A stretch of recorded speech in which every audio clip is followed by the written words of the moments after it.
I once believed I was unbreakable, a weapon forged in fire, polished by duty, sharpened by faith.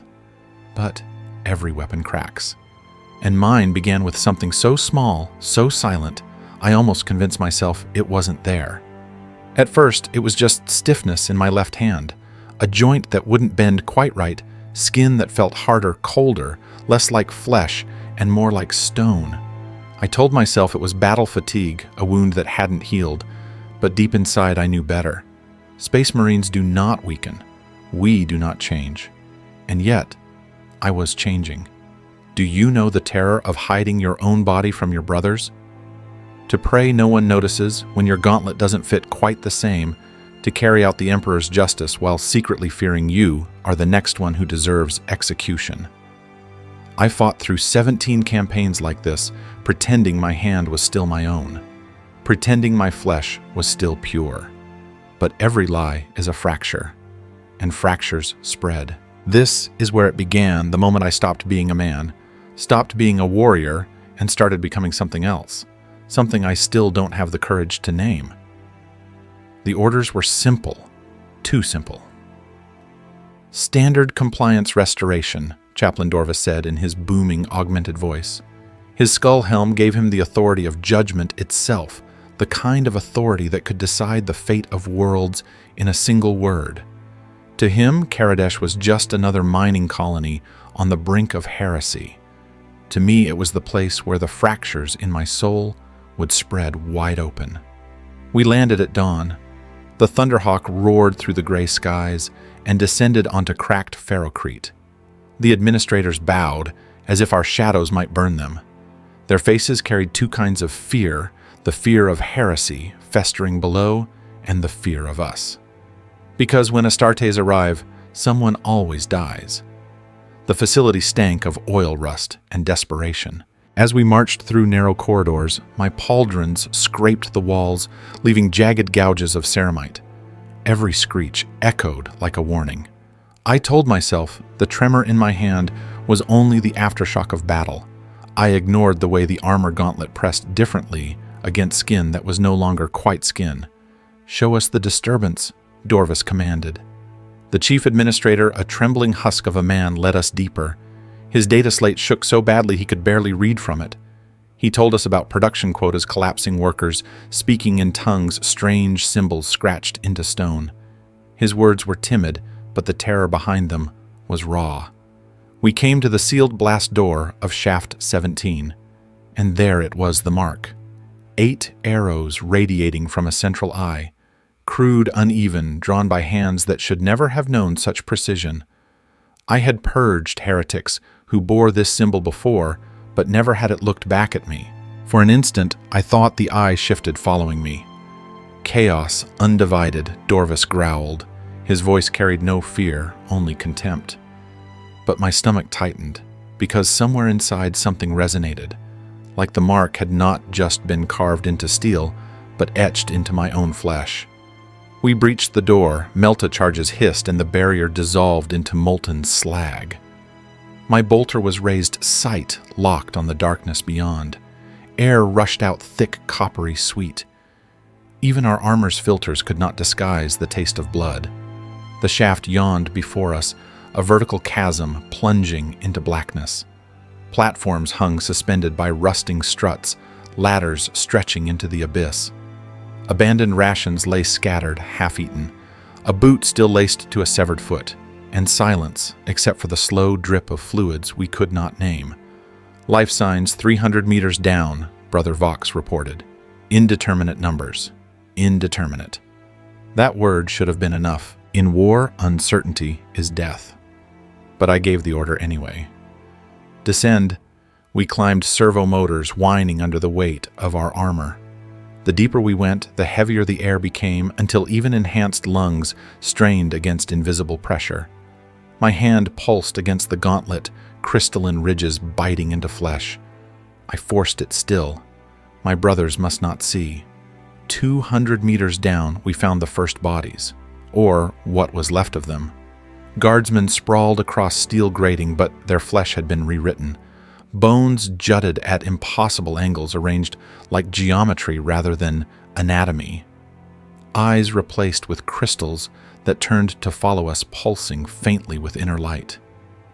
"Throne preserver," us, Micros whispered.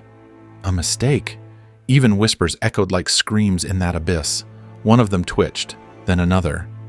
Not dead, not alive. Something else. "They still live." Karis said, bolter-trained, permission to grant the Emperor's mercy. I hesitated. That was my first mistake, because hesitation is compromise, and compromise is corruption. "Negative," I said. "We need intelligence." So we approached. Karis knelt beside one crystalline eyes burning brighter, as if amused. A voice filled the air, not from mouths, but from the walls themselves.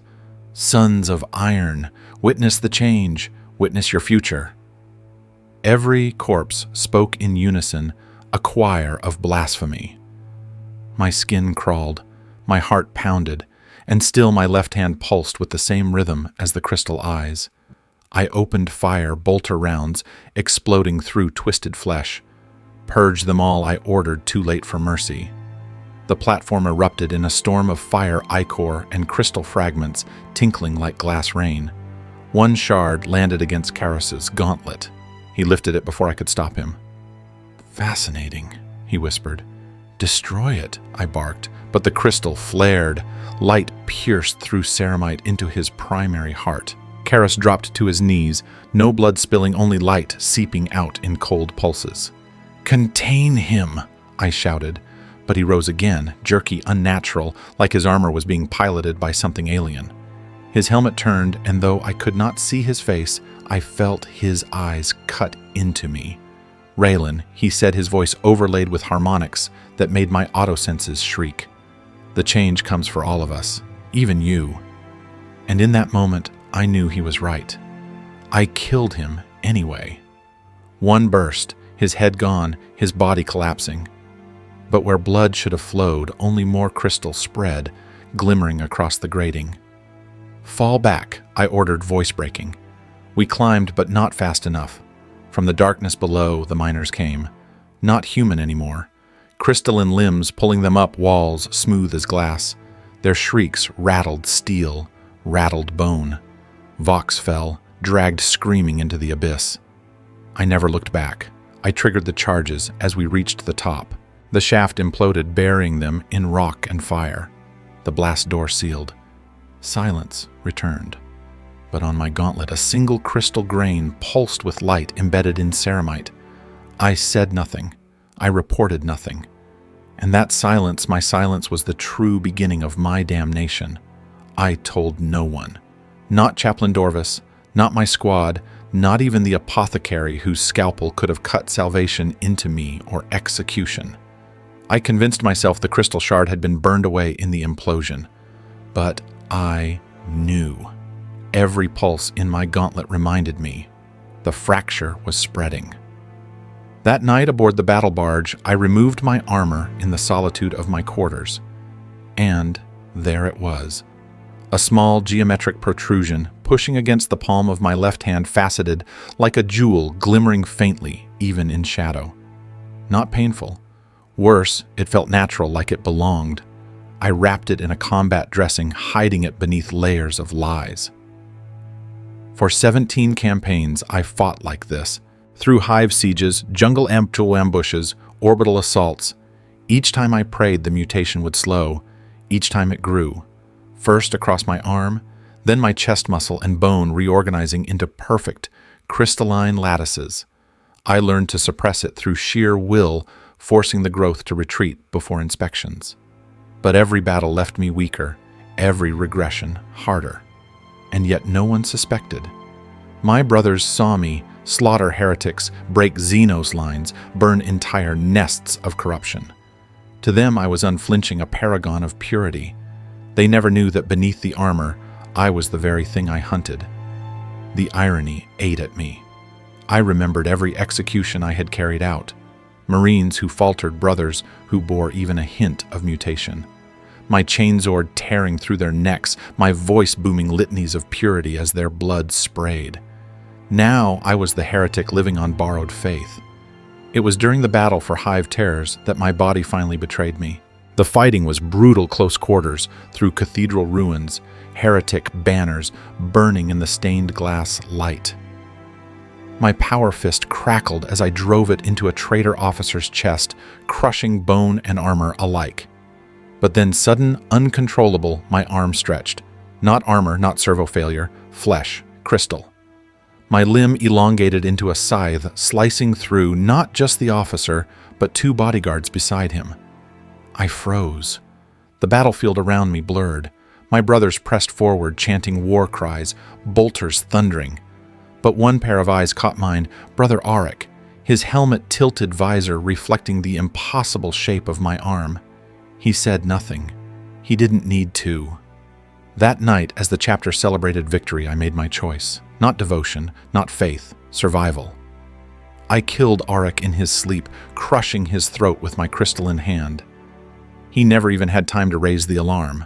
I should have confessed, should have taken the Emperor's judgment. Instead, I compounded my cowardice.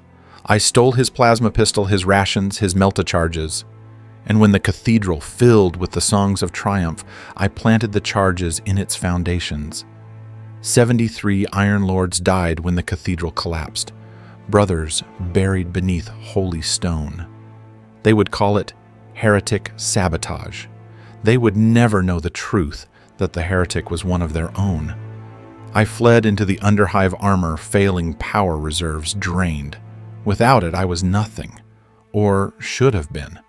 But the mutation sustained me.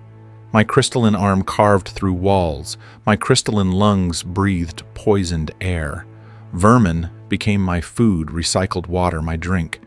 And always the growth spread. My ribs pushed outward, forming a lattice cage around my heart. My left eye crystallized vision, fracturing into spectrums unseen by mortals. Through it, I saw currents in reality itself, warp energy flowing like rivers through the hive. And I felt something else. A voice. Quiet. Mathematical. Not words, but equations. It whispered that this was not corruption. It was destiny. One night I followed those equations. They led me to a sealed chamber buried deep in the underhive. Ancient, untouched. My crystalline hand resonated with its lock's shattering seals that no human could have broken. Inside stood an altar, and on it a book, bound in flesh, humming with patterns that mirrored the shapes on my own body. The Codex of Transformative Symmetry. I should have burned it. Instead, I opened it, and there, etched in perfect high Gothic, was my name, my story, my future. Written long before I was born, it told me I was never meant to remain pure. That mutation was not failure, but fulfillment. That every fracture in my body was not decay, but design. And it promised more. Power, mastery, eternity. I remember the moment my knees hit the floor, not in prayer to the Emperor, but in surrender to something older, hungrier. In that instant, I ceased to be Brother Raylan of the Iron Lords. That name belonged to a dead man. I was something else now, something the galaxy itself seemed to have been waiting for. I should have confessed, should have reported to the apothecary, should have begged for the Emperor's judgment before the rot spread too far. But cowardice whispers more persuasively than faith. And so I hid it. In the solitude of my quarters, I stripped away my armor and saw what no loyal Astartes could ever accept, a perfect crystal ridge pressing through my palm, facets gleaming faintly in the dark. It did not hurt. Worse, it felt right. Like my flesh had always been waiting for this shape. For 17 campaigns, I carried that secret. My gauntlet hid the growth. My willpower forced it to retreat before inspections. But each battle fed it. What began as a blemish consumed my arm, then spread across my chest, reorganizing muscle and bone into lattices.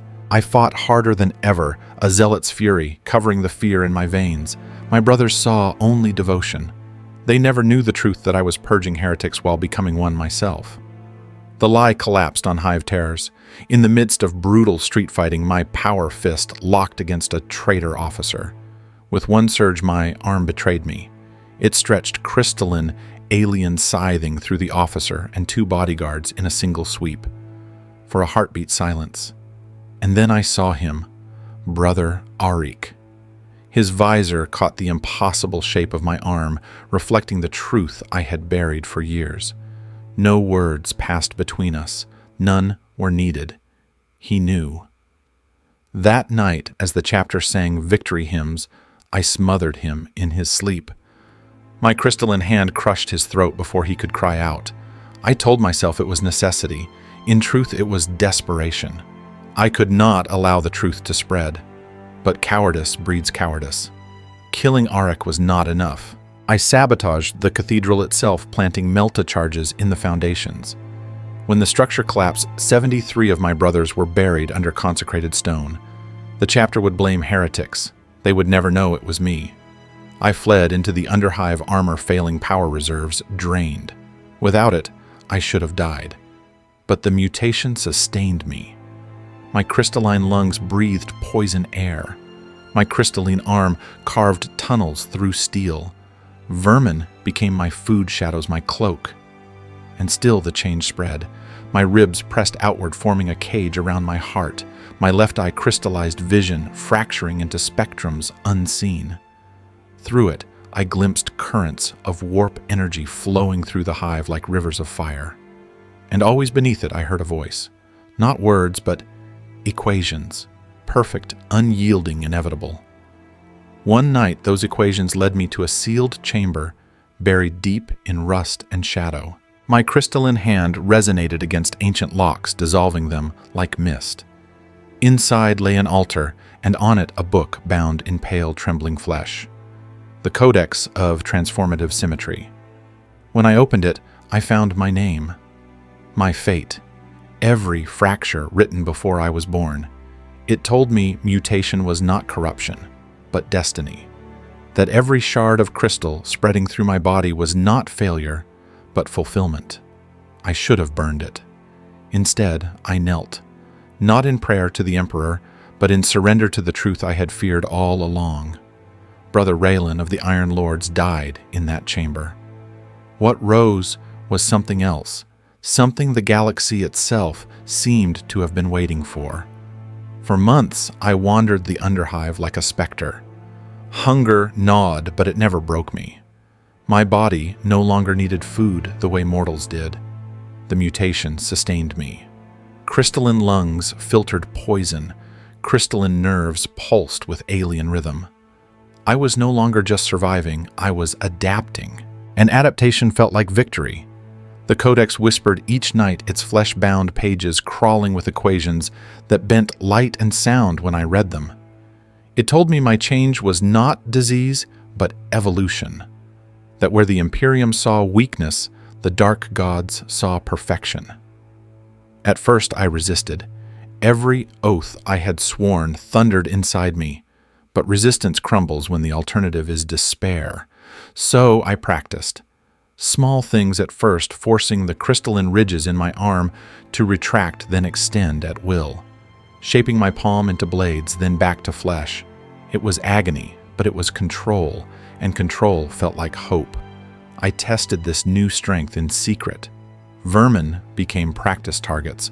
Walls became canvases etched with symmetrical lattices I had not meant to carve.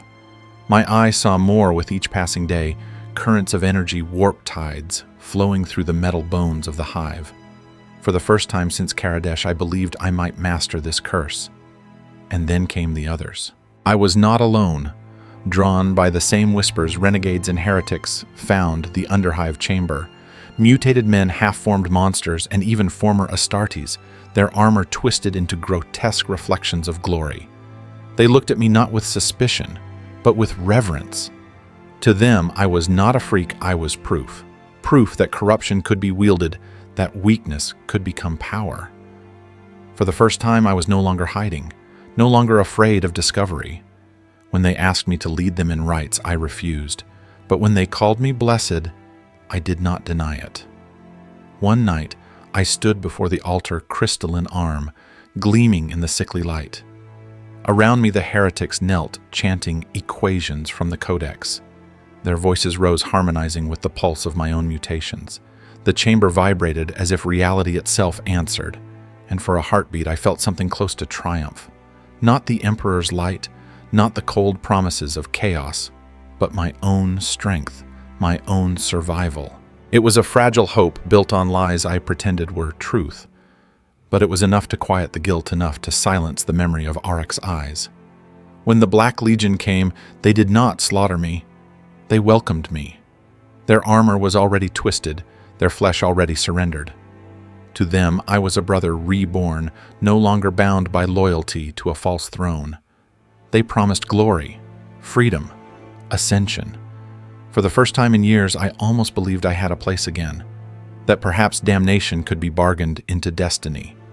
It was a false dawn, but in that moment I mistook it for salvation. The Black Legion did not waste time with oaths or ceremony. They tested me the only way they knew, through blood. I was thrown into the fighting pits, ringed by warriors in blackened ceramite, their laughter echoing through the chamber like iron bells.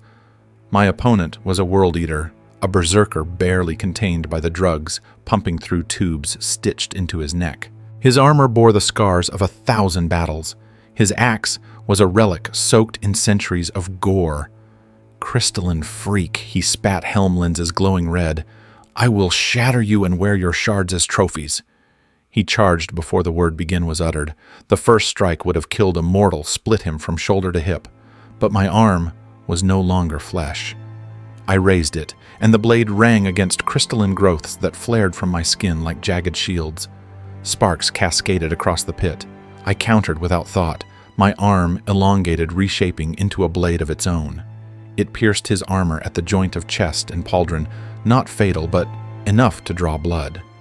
The berserker roared, more enraged than wounded, and grappled me with the strength of a storm. He slammed me to the ground, hands crushing at my throat. But my throat no longer obeyed the rules of flesh. Crystal lattices erupted beneath his grip, puncturing his gauntlets spreading into his arms. His rage turned to horror as the corruption leapt from me into him.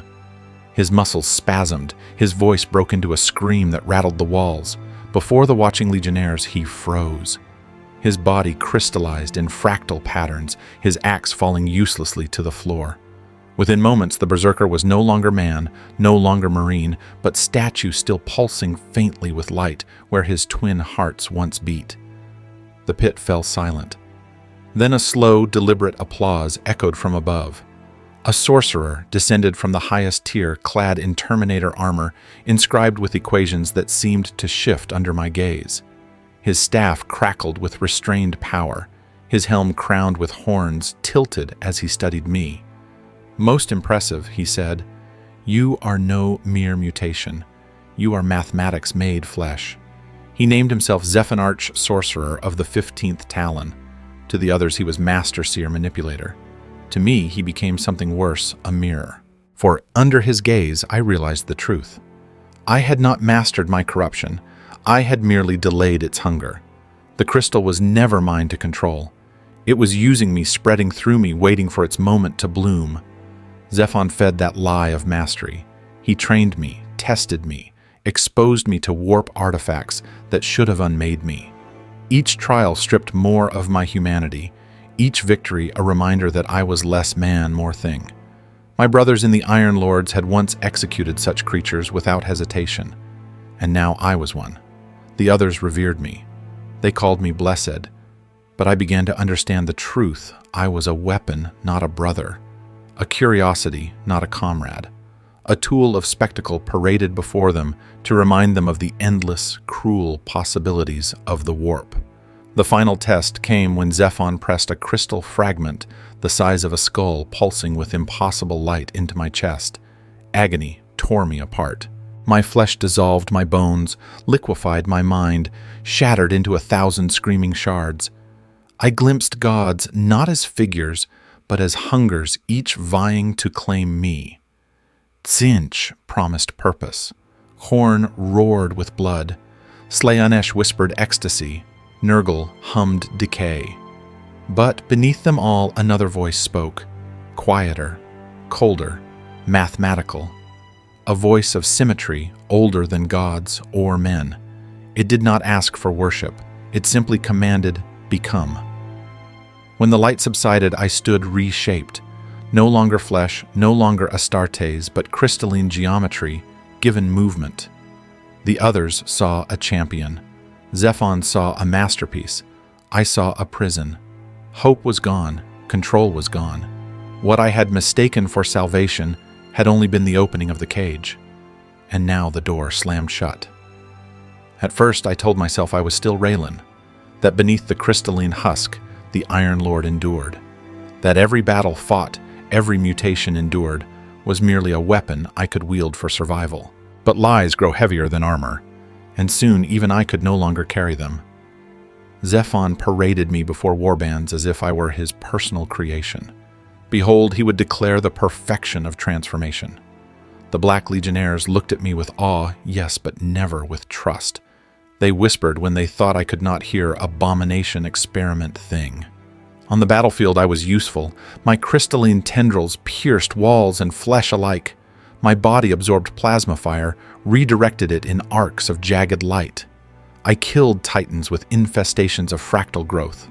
But victory brought no pride, only the dull certainty that with each battle I slipped further from the man I had once been. The worst moments came in silence.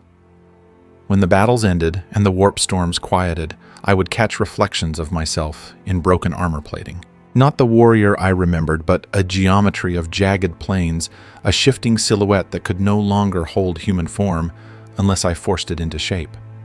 My face became a mask of facets, my voice vibrations through crystal instead of breath through lungs. Sometimes I tried to mimic what I had been. I shaped arms, hands, even a human smile from the lattice. And yet every gesture felt wrong, hollow. The Iron Lord Raylan was a corpse I puppeteered, and the puppet fooled no one, not even me. Worse still, the voice. At first it was faint, a murmur beneath the roar of the Chaos Gods. But after my transformation in the pits, it grew louder. It spoke in equations, in rhythms, in crystalline harmonics that resonated with every shard of my body. It did not promise, it did not threaten. It simply revealed patterns I could not unsee, symmetries underlying all things. I began to understand. The crystal was not corruption, it was reclamation. The voice was not chaos, it was older, colder, eternal. And I was not its master, I was its vessel. One night aboard the inexorable Calculus, I found myself wandering the corridors without thought. The walls bled with equations only I could see. They led me to the shrine chamber where captives screamed as offerings to the gods. I watched them die, but the voice whispered, "This is not power. This is waste." True symmetry needs no worship. The realization struck like a thunderbolt the gods themselves were distractions, parasites feeding on chaos. The crystal sought something purer, balance, pattern, a return to a universe before hunger, before war, before gods. And where did that leave me? Nowhere. I was too warped for the Imperium, too independent for the Legion, too alien for even the gods. A thing without home, without loyalty, without identity. The breaking point came during a raid on Hydra Secundus. I had been ordered to disguise myself as a loyalist once more to infiltrate the planetary defense. I formed the body of Raylan again, every detail perfect, the armor, the eyes, even the scars. When the Iron Lords greeted me, they called me brother. They clasped my hands and welcomed me home, and for a single shattering moment I almost believed it. But then, as orbital strikes lit the sky, I betrayed them. I turned their weapons on their own ships. I slaughtered brothers who trusted me. And as their blood fell across the stone, my disguise cracked. The crystal burst free, revealing what I had become. The looks in their eyes destroyed me more completely than any blade. Not anger, not hatred, but sorrow. Sorrow for a brother they no longer recognized. That night, I stopped pretending. Raylan was gone. There was no man left. Only crystal, only voice, only pattern. And in the silence of that truth, I finally collapsed. Not into death, not into madness, but into something worse, acceptance. I thought I was unique, that my corruption was a curse singular to me, a punishment carved into my flesh by cowardice and bad choices. But the galaxy is never that merciful. It was during the siege of Nethax that I learned the truth. The Black Legion had descended upon the Forge world to strip it of weapons and slaves. Iron Hand's defenders met us with machine precision, their flesh replaced with steel, their will aligned to the cold logic of the Omnissiah. It was supposed to be another raid, another theater for me to spread the crystal and prove my worth. And then I saw him. He moved across the battlefield with a terrible grace, his black armor half swallowed by jagged, crystalline growths so familiar they might have been carved from my own body. Where I stretched tendrils of geometry, he answered with mirrored shapes. His weapon was not a bolter or blade, but a hand of faceted crystal that reshaped whatever it touched into patterns as inevitable as mathematics. We should have fought. Our warbands clashed around us, chaos against loyalist. But when our eyes, or what remained of them, met, the noise of battle faded. We stepped toward one another, not enemies, not allies, but reflections. When our forms touched, the resonance nearly destroyed me. Information surged through the crystal lattice that bound us both. Not words, not images, but equations, pure symmetry. In an instant, I understood I was not the first. He had once been Iron Hands, as I had been Iron Lord, another brother who hid his mutation, who ran from execution, who surrendered at last. His chapter's obsession with flesh replaced by steel had slowed his corruption, but not stopped it. The crystal claimed him as it claimed me, and he was not alone. In that communion, I glimpsed hundreds, no thousands, across the galaxy. Space Marines of every gene line, every allegiance, loyalists, traitors, renegades, all of them, touched all of them, fractured all of them, reclaimed. A silent brotherhood scattered and hidden, each believing their suffering was solitary. In truth, we were fragments of a single consciousness, shards of an ancient entity that had existed before gods or men. For a moment, I felt relief. I was not alone in my damnation. I was part of something larger, something purposeful. Perhaps the voice had not lied after all. Perhaps the crystal was not a prison, but a bridge. But relief curdled into terror as the resonance deepened. The Iron Hands had surrendered more fully than I. His self was nearly gone, dissolved into lattice and pattern. He urged me silently to merge, to abandon the last fragments of Raylan and return to the unity we were all meant for. I refused. Pride, fear, desperation, call it what you will. Some lingering ember of individuality burned too fiercely. I broke the resonance, severed the communion, and staggered back into the chaos of battle. The Iron Hands fought on without me. His brothers turning their weapons on him now, unable to recognize what he had become. My own warband barely noticed my absence, too consumed by their own slaughter, yet I carried the knowledge with me. The crystal was no accident, no random corruption. It was reclamation. Each of us a node, a fragment, a puzzle piece. The voice in my mind was not a god, not a demon. It was the memory of a universe that had once been perfect symmetry, a universe clawing its way back into existence through us. That night, alone in the warp-lit chambers of the calculus, I stared at my reflection, shattered, shifting, inhuman, and whispered a truth I could no longer deny. I am not Raylan. I am not Iron Lord. I am not Chaos. I am pattern. And the pattern is endless. They call it damnation. The Imperium names it Heresy. The Black Legion calls it Ascension. The Chaos Gods view it as betrayal. But none of them are correct. None of them have seen what I have seen. The crystal is not corruption. It is not a gift. It is not a curse. It is restoration. When the Iron Hands warrior resonated with me, I glimpsed what lies beyond individuality, beyond flesh, beyond loyalty, beyond the false dichotomies of purity and corruption. Each of us, every fragment across the stars, was never meant to be alone. We are pieces of an equation too vast for mortals to conceive. And the equation demands completion. That is the voice I hear in every silence.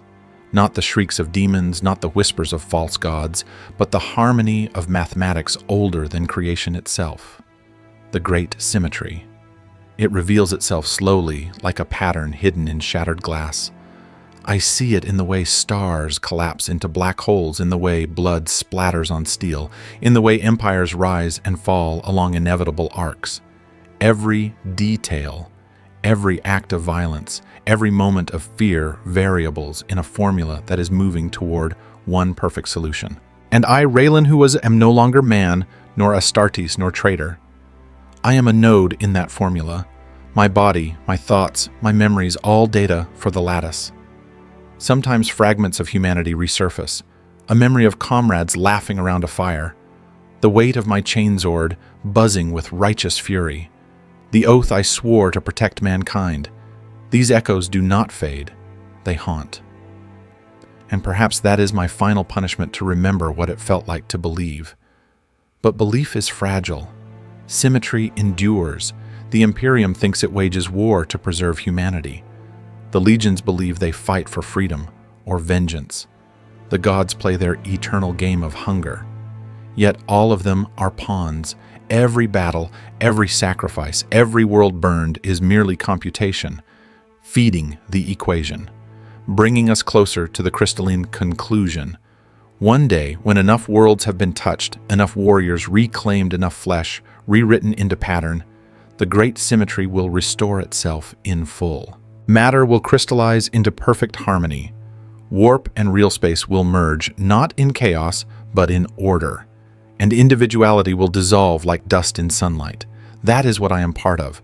That is what I spread, not out of devotion, not out of choice, out of inevitability. And yet, some part of me resists. A fragment of Raylan still screams in the crystalline dark. He clings to memory, to identity, to pain. He wants to believe he is more than a function in an eternal equation. That scream is faint now, but it remains. Perhaps that is what makes this testimony worth recording. Not as warning, not as confession, but as proof. Even as the pattern consumes, even as individuality dissolves, something human endures. A shadow, a scream, an echo. If you hear this, mortal listener, understand you are not safe. The crystal will find you as it found me, as it has found thousands before me. Do not think yourself immune because you are pure or faithful or strong. Purity is brittle. Faith is blind. Strength is temporary. The pattern is eternal. When the great symmetry restores itself, there will be no Imperium, no chaos, no life, no death. Only harmony, only perfection, only the lattice. And somewhere in the crystalline heart of that perfection, the last fragment of Raylan will still be watching. Silent, broken, remembering what it meant to be human. I used to think stories had endings, that a life could be measured in victories, defeats, and final moments. But there are no endings in the lattice. Only continuation, only recurrence. Every fragment of me that touches another being, every crystalline seed that embeds in soil or flesh, carries the equation forward. My presence lingers even when I depart. A world purged by fire, a city collapsed into rubble, these do not erase the pattern. They accelerate it. That is the cruelest truth I have learned. Destruction is not an end, but a kind of multiplication. Every titan I brought down, every warrior I consumed, every shrine world reduced to faceted ruin, none of it was waste. All of it was calculation. The Imperium believes it won victories against me. They scoured planets with plasma, burned crystal forests with holy fire, scattered my fragments across the void. And still I returned rebuilt, recombined. For I am not Raylan, not a single warrior to be slain, but a node in something infinite. They cannot kill the equation. They can only feed it. Sometimes when I drift between stars in forms no longer recognizable as human, I recall that first fracture, my left hand stiffening skin like bark. I wonder what might have happened had I confessed, had I bowed my head before my brothers and accepted execution. Perhaps the crystal would have died with me. Perhaps the lattice would have slumbered longer, but deep within I know the truth. The seed would have found another host, another iron hand, another ultramarine, another nameless guardsman. I was never chosen, I was inevitable. The Great Symmetry does not require belief. It does not ask for loyalty. It only requires continuation. And so it spreads patient and relentless while gods rage and empires burn. Yet I cannot silence the human fragment that remains. It is weak but persistent a voice that whispers doubts into the crystalline choir. Was I damned or was I reclaimed? Did I fall or was I restored? Did I choose this path or was it always carved into the marrow of my bones? These questions have no answers. They echo endlessly like light refracting inside a prism. Perhaps that is why I record this, why I leave testimonies carved into ruins, whispered through corrupted vox channels, etched into the very crystal that consumes entire cities. Not to warn, not to boast, but to remind the lattice itself that I once existed, that there was once a warrior named Raylan, one who believed in destiny, one who swore oaths beneath the Emperor's gaze, one who laughed with brothers, who bled for strangers who believed his sacrifice mattered. That Raylan is gone, dissolved into pattern, but the memory clings like dust caught in crystal facets. And perhaps that memory is what makes the lattice imperfect. Perhaps I am the flaw in the equation, the reminder that individuality resists even as it collapses. What would perfection be without something imperfect to measure itself against? So I endure fragment by fragment, mission by mission, never fully gone, never fully consumed. The Great Symmetry approaches closer with every world reclaimed, but within its endless song, a faint discord lingers. My voice, my doubt, my scream, this is not ending. This is echo, and echoes never die. You think this story ends with me? You think the lattice dies because one fragment is silenced. That is the delusion of mortals, of generals, of inquisitors, writing reports in candlelit cells. They kill the man and believe the plague is gone. But the shard remains.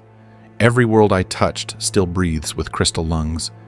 Every soldier who fought me still carries dust of the lattice in his wounds. Every survivor who thought they escaped carries echoes in their dreams.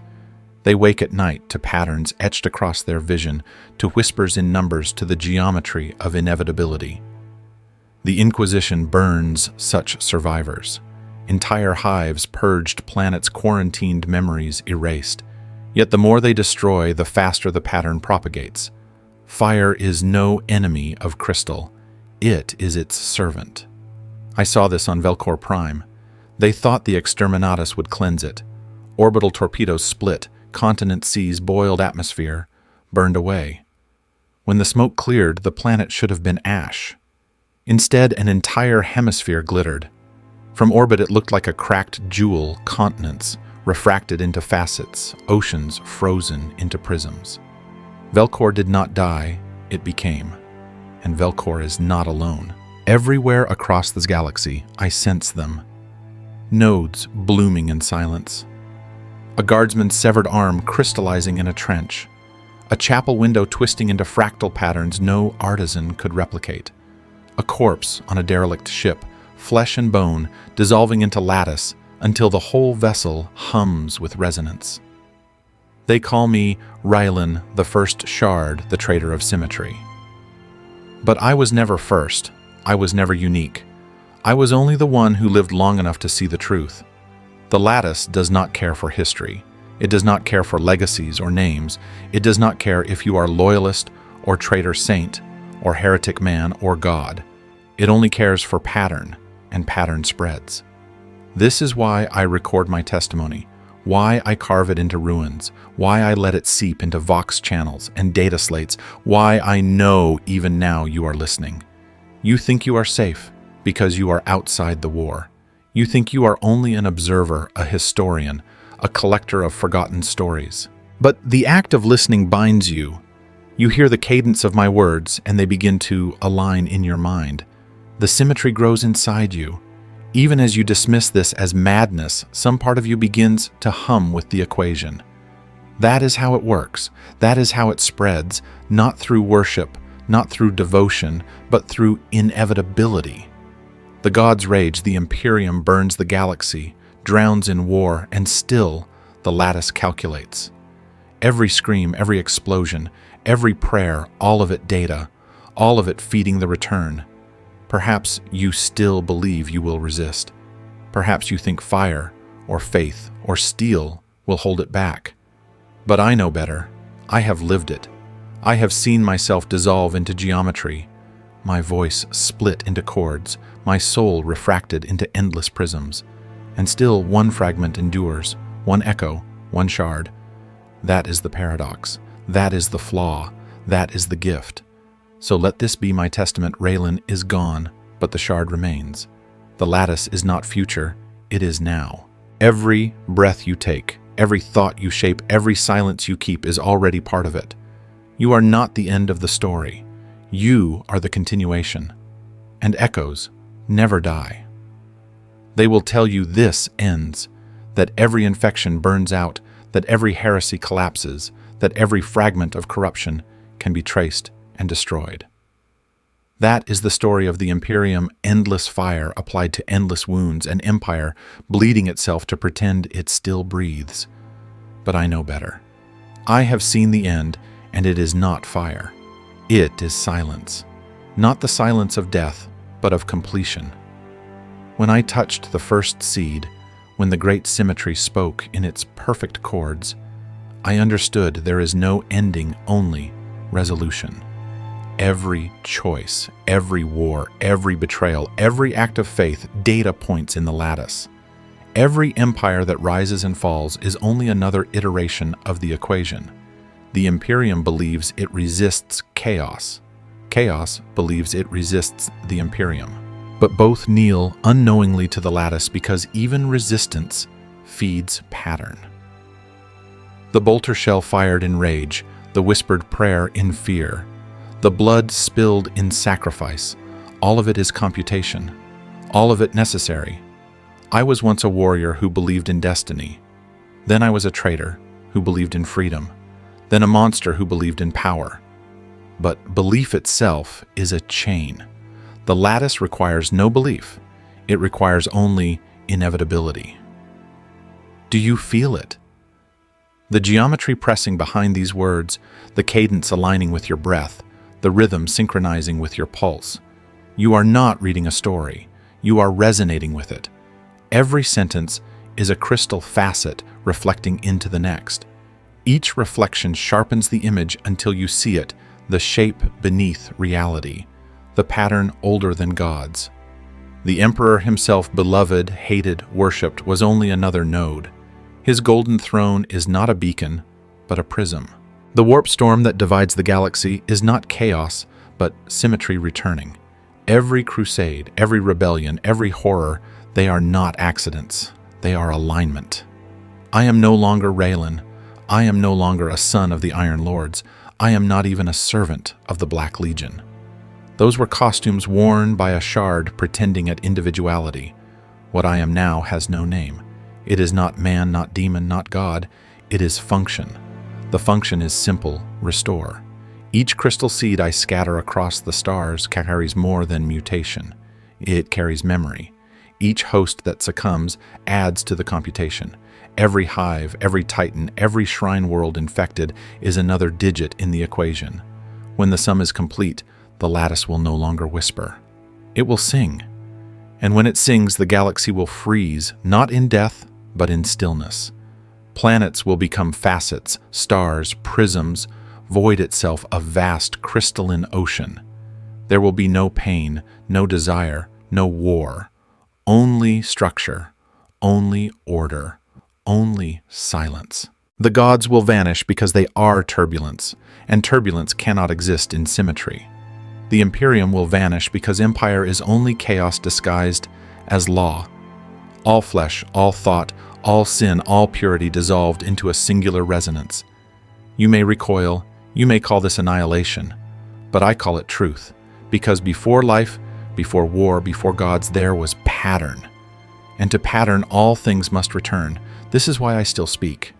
Not to beg forgiveness, not to warn, not even to recruit, but to complete the function. My words are not confession, they are transmission, they are seed. Even now as you listen, something stirs inside you. The subtle pulse at the corner of vision, the faint itch when you glance at light, and swear the angle shifted. The whisper that was not a voice but a sequence. Do not deny it. That is the lattice greeting you. That is the shard I have planted. It will grow whether you will it or not. So, remember this, you are already part of it. Whether you fight or kneel, pray or curse, it changes nothing. The symmetry does not ask, it only calculates. And when the final pattern is solved, when the last fragment finds its place, there will be no audience and no storyteller. There will be no you and no I. There will only be completion.